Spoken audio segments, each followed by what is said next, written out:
And since being in such a career, I have always been pro-science and pro-vaccination. Before my vaccination, I was a healthy and active 39-year-old. I enjoyed activities outside, traveling and crafting with my family. I also cherished my work in a very busy pediatric dental office. I was not taking any medications prior to the vaccine, and I have never had a COVID infection, and I have been tested for proof. In January, my life changed drastically.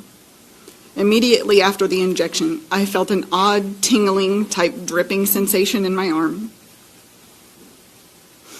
I had immediate heart palpitations and a feeling as if I was going to pass out. I'm so sorry. And my blood pressure reading was so high that I don't know how I didn't have a stroke. I cannot quote what it was, but as a hygienist, I take blood pressure readings on my patients before I treat them, my adult patients. And it was so high that I was scared in that moment that something was happening to me. I did eventually stabilize. They monitored me for the 15 minutes and then an extra 30 minutes after. And I did stabilize, so they went on ahead and sent me home. When I got home, I felt a little, woozy, a little dizzy. The next couple of days, I just had a headache and just kind of that feeling of unwell, all of the things that I had signed up for to get the vaccine. But it was 3 days later that my symptoms increased and accelerated. I had a sharp stabbing pain in my scapula area that was just this intermittent, like a knife stabbing pain. I had tingling and numbness throughout my body. It ran down both my arms. I also still had the heart palpitations. I had these internal vibrations. And the only way I can explain the internal vibrations is it feels like you have this little electric shock running through your body, like you're stuck in a vibrating chair, like glued into it, and it never stops. I have tremors in my hands, which has made me leery if I'll ever be able to practice as a hygienist again.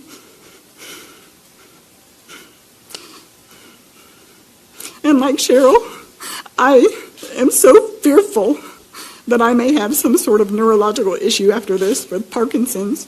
They have ruled out MS, but again, they have not told me that I have anything. They can tell me what I don't have.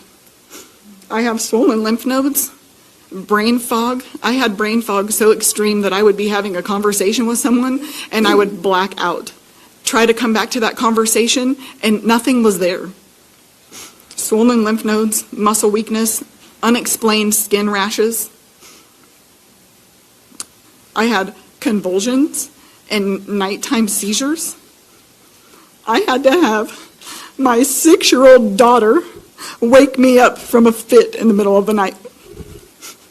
No 6-year-old should have to do that for their parent.